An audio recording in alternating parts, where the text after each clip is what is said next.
Nó đã cắt lắm.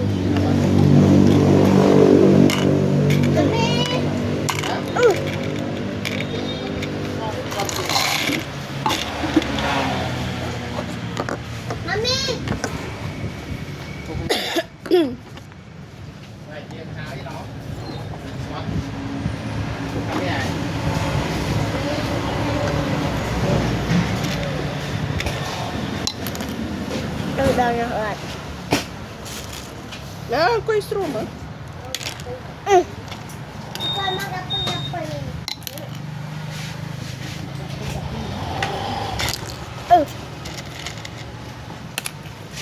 Thịt.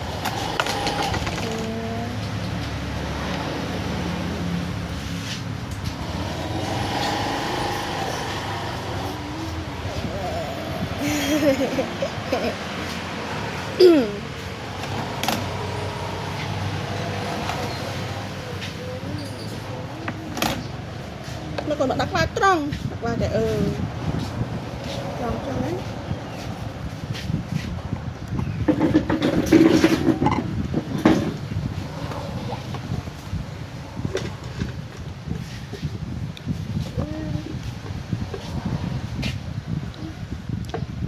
Con quay tròn mà.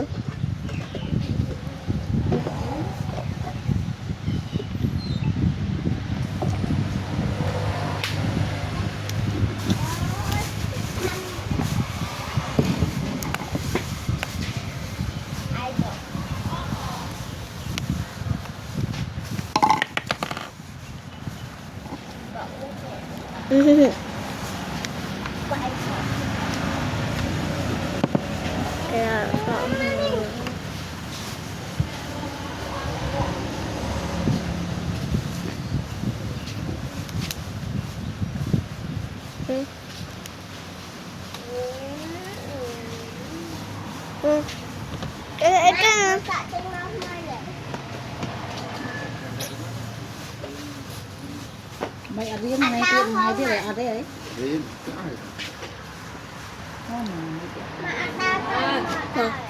Ba mình nữa. Luôn. Rồi xong rồi lên. Hả?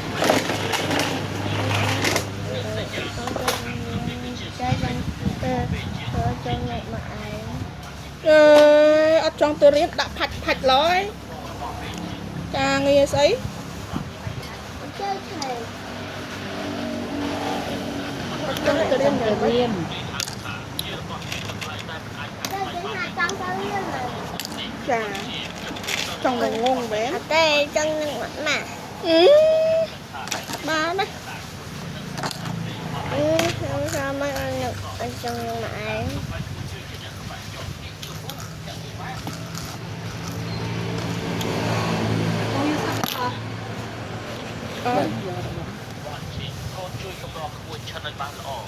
Tạm em cái này. Ní, tôi sạch khòn. Riêng. Con chỗ nào rồi?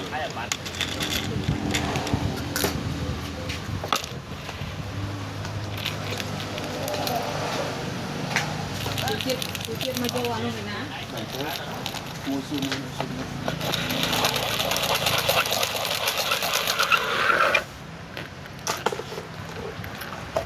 Màu bạc. Ủa, bôi sao bà đây.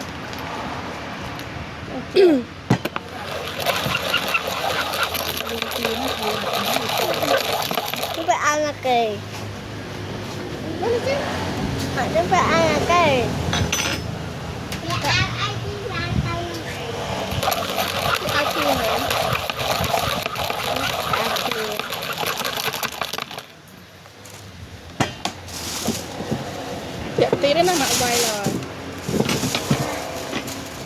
lại đẹp xí để lấy Và thầy mai lại tôm quá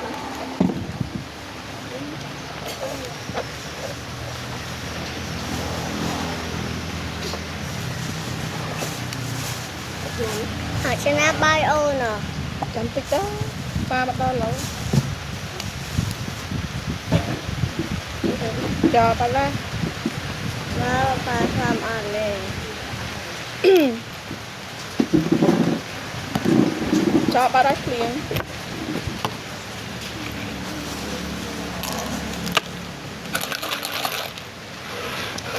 Cho bà ra liền.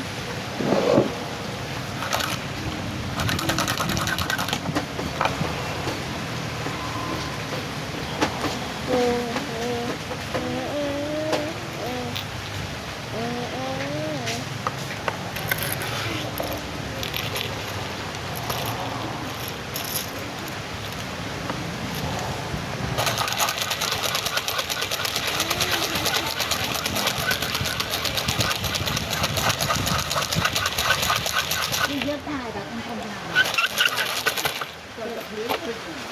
là phục mình rồi mình có thì tài nữa nó gặp lái Cái kia mà. là đọc rào tài lời premium Không mất. không cả Cái trâu chọc ít.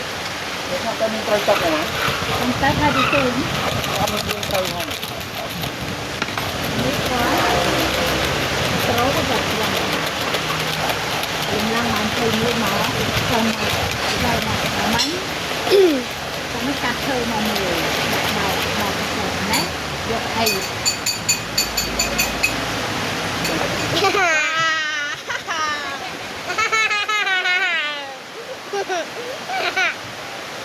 Bà cho ra khá đi.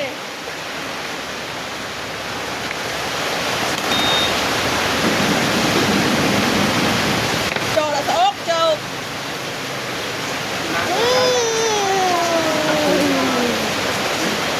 Lâu lên. Tao mau vào tiền. Lâu lên. Khá cho toàn ra nó thì tờ lòi. Xài con. Mang xa cái. Nó bên là Bà nó tiên. Châu. một tiếng hai.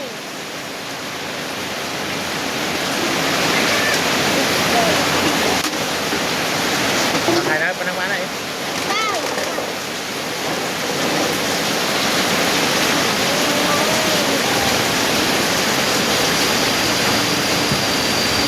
Thì thằng có con, thì sao có con.